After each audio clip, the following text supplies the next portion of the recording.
ये रे पावसा, तुला देतो पैसा.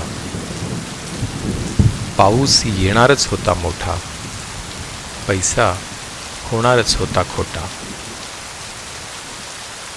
सर नेहमीच येते धावून, मी मात्र कॉन्क्रीटवरून गटारीत तिला देतो वाहून. आणि मग वाढती तहान भागत नाहीये म्हणून भूमातेला हजार हजार फूट खणतोय. हे पाणी माझं, ते धरण आमचं, असं म्हणतोय. आणि तरीही तहानलेला हव्यासी निरंतर कणतोय. नमस्कार, मी अभिजित गांधी. लहानपणापासून आपण पाहिलं की पाऊस हा आपल्याला कागदाच्या बोटी करून पाण्यामध्ये सोडणे पासून भजी खायला मिळणे वगैरेसाठी सगळ्यासाठी पावसाचं आपलं खूप स्ट्रॉंग रिलेशन आहे. आपलं सगळं आयुष्य हे पाण्यावरती डिपेंडंट आहे. आपण पाहतो की आपण पाणी वेगवेगळ्या प्रकारे प्रचंड प्रकारे वापरतो, पण हा पाऊस जो आहे तो एकमेव आहे की जो आपल्याला पाणी देतो. फ्रेश पाणी तोच देतो. फक्त पैशांचा आपला एक इन्कम असतो. किती पैसे आले, किती खर्च झाले याचा आपण हिशोब ठेवतो. मग अवघड काळ जेव्हा येणार आहे पुढे, त्याच्यासाठी आपण FD करतो, थोडे पैसे सेफ ठेवतो, कशात कशात इन्व्हेस्ट करून ठेवतो. पाऊस हा आपला इन्कम आहे आणि हा इन्कम आपण पाहिजे तितका वापरतोय, प्रचंड वापरतोय. घरातल्या आपल्या सगळ्या गरजांसाठी, इंडस्ट्रीजसाठी, जिने धुण्यासाठी, गाड्या धुण्यासाठी पासून टॉयलेटमध्ये फ्लश करून वाया घालवण्यासाठी पर्यंत आपण हे पाणी वापरतो. एवढा आपला खर्च आहे, पण आपला इन्कम किती आहे हेच आपल्याला माहीत नाही. आणि हा इन्कम आपल्याला कळावा यासाठी गेली 4 वर्ष आपल्या गच्चीमध्ये किती पाऊस पडतोय हे आम्ही रेनगेज लावून व्यवस्थित मोजतो. पण IMD सर्टिफाईड रेनगेज घेतलेले आहेत आणि त्या रेनगेजनी रोज सकाळी 8:30 वाजता आपण पावसाचं रीडिंग घेतो की किती पाऊस झाला. पुणे आणि PCMC एरियातून 38 लोक सगळे हौशी, सगळे व्हॉलेंटियर म्हणून करतात. दरवर्षी दर सीझनला लोक वाढतातच आहेत व्हॉलेंटियर्स. हा पावसाचा डेटा आम्ही गोळा करतो आणि हा डेटा जर का नसेल तर आपल्याला कळणार नाही की आपला इन्कम किती आहे. हे ग्राउंड वॉटर म्हणजे ॲक्च्युली आपली FD आहे. विहिरींचं पाणी, बोरचं पाणी हे कुठून येतं आहे? पावसाचं पाणी येतं आहे. मग किती इन्कम झाला, तो किती FDमध्ये गेला हे आपल्याला कळावं. यासाठीची ही एक पहिली पायरी. तुम्ही घरच्या घरी सायंटिफिक रेनगेज बनवू शकता. त्याच्याने 100% करेक्ट तुम्हाला फिगर मिळेल अशातला भाग नाही, पण साधारण अंदाज येईल. किंवा तुम्ही IMD सर्टिफाईड रेनगेज घेऊ शकता. अदरवाईज ऑनलाईन खूप चुकीचे रेनगेज मिळतात, ते अजिबात घेऊ नका. कारण त्याच्यामध्ये मोजण्याचा जो सिलेंडर असतो तो आणि ज्याच्यामध्ये पाऊस कलेक्ट होतं यांचा ताळमेळ नसतो, त्यामुळे खूप चुकीच्या फिगर्स येतात. पाऊस हा हाईटमध्ये मोजला जातो, MM मध्ये. पाणी असलं तरी मिलीलिटर्समध्ये नाही मोजलं जात, मिलीमीटर्समध्ये मोजलं जातं. घरातला उभा एखादा डबा, स्टेनलेस स्टीलचा एक डबा, काचेचा एक मोठा असलेला ग्लास, त्याला बिस्लरीची बाटली अर्धी कापून उलटी फनेल म्हणून लावली आणि त्याचा रेनगेज तयार केला. तो रेनगेज देखील उत्तम काम करतो आपल्याला अंदाज येण्यासाठी. 100% करेक्ट नसेल जरी तरी. सो घरच्या घरी देखील आपल्याला रेनगेज करून आपण हे खूप चांगल्या प्रकारे करू शकतो. आणि मग हा रेनगेज पहिल्यांदा तयार केला. 2 महिन्याचा डेटा मी ॲक्वाडॅम या संस्थेशी शेअर केला. तर त्यांनी तो ग्राउंड वॉटरशी कोरिलेट करून पाहिला. पुण्यामध्ये आणि पुण्याच्या आसपास वेगवेगळ्या विहिरी आणि बोरमध्ये वॉटर लेवल सेन्सर सोडलेले आहेत. त्या सेन्सर्सनी हे कळतं की समजा एखादा पाऊस झाला तर त्याचा इन्फ्लक्स विहिरीमध्ये किंवा बोरमध्ये कधी आला, ते पाणी कधी वाढलं, किती लेवल वाढलं, वापर झाल्या म्हणल्यावरती ते खाली येणार, पाऊस पडला म्हणल्यावरती ते वर जाणार. तर हा ग्राफ आणि आम्ही मोजलेलं पाऊस ह्याचा ग्राफ, जेव्हा जेव्हा जास्त पाऊस झाला आहे त्याचा इन्फ्लक्स लगेच विहिरीमध्ये दिसतो, बोरमध्ये तो थोडा उशिरा दिसतो. तर हा डेटा त्यांनी कोरिलेट करून पाहिला आणि त्यांनी सांगितलं की अभिजित, आपल्याकडे सिटीजन्स किंवा नागरिक म्हणून असं कामच केलं जात नाही. तू जर का हे सीझन म्हणून पूर्ण सीझनभर केलंस तर खूप छान होईल. त्यामुळे मी ते पूर्ण सीझनभर केलं. पुढच्या वर्षी सोशल मीडियावरती आवाहन केलं आणि लोकांनी घरगुती रेनगेज बनवले आणि पाऊस मोजायला सुरुवात झाली.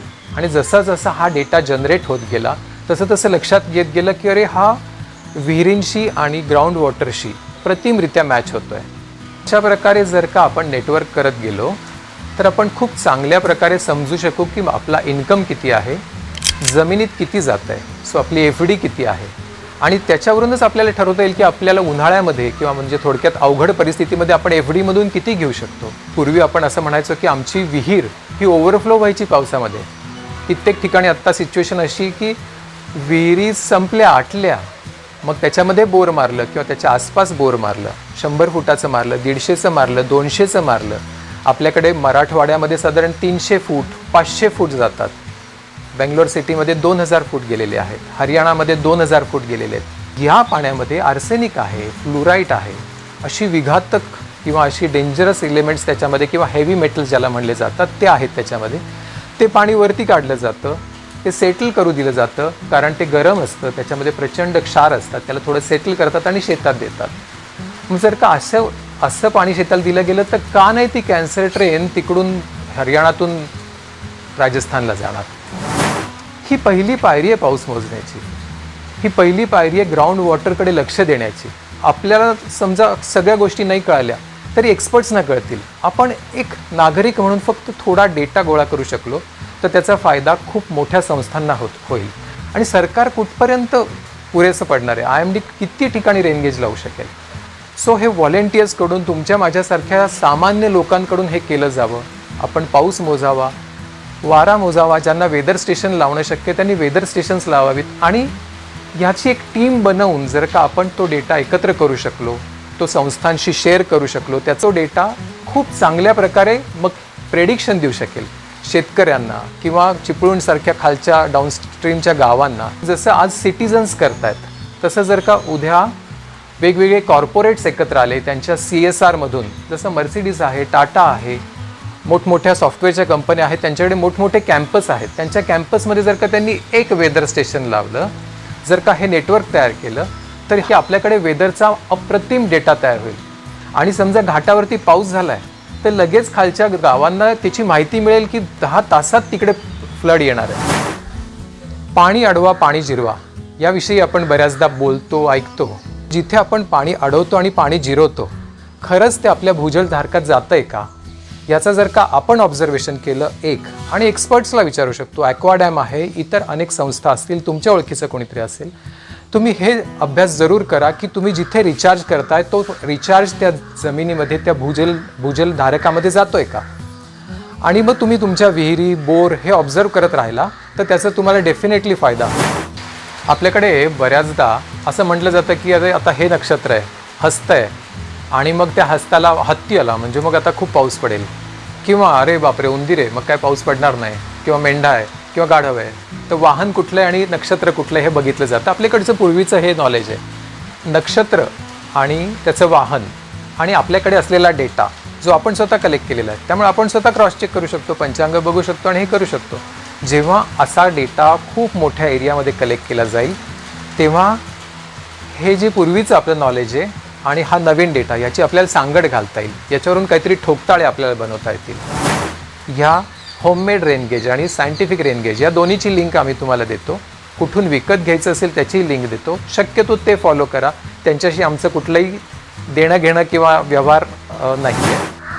हा जो पाऊस मोजण्याचा प्रयोग आम्ही करत आहोत गेली 4 वर्ष, याच्यामध्ये पुणे PCMC एरियातले 38 आणि इतर एरियातले 9 असे 47 व्हॉलेंटियर्स किंवा कार्यकर्ते इन्व्हॉल्ड आहेत. मला खास करून हे सांगावं असं वाटतं की सामान्य वाटणारी लोक कसं असामान्य काम करू शकतात.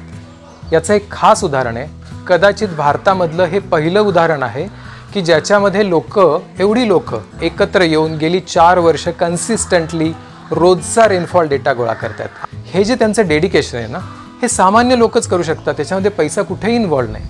आणि याच्यासाठी मला हे खास या सगळ्या व्हॉलेंटियर्सला अगदी सॅल्यूट करावं असं वाटतं. सो माझी सगळ्यांना हात जोडून विनंती आहे की तुम्ही सगळे तुमच्या लेवलला पाऊस मोजा किंवा भूजलधारकांची क्वालिटी सुधारण्यासाठी प्रयत्न करा, विहिरींचं ऑब्झर्वेशन करा.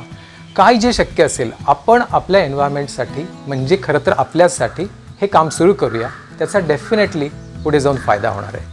धन्यवाद.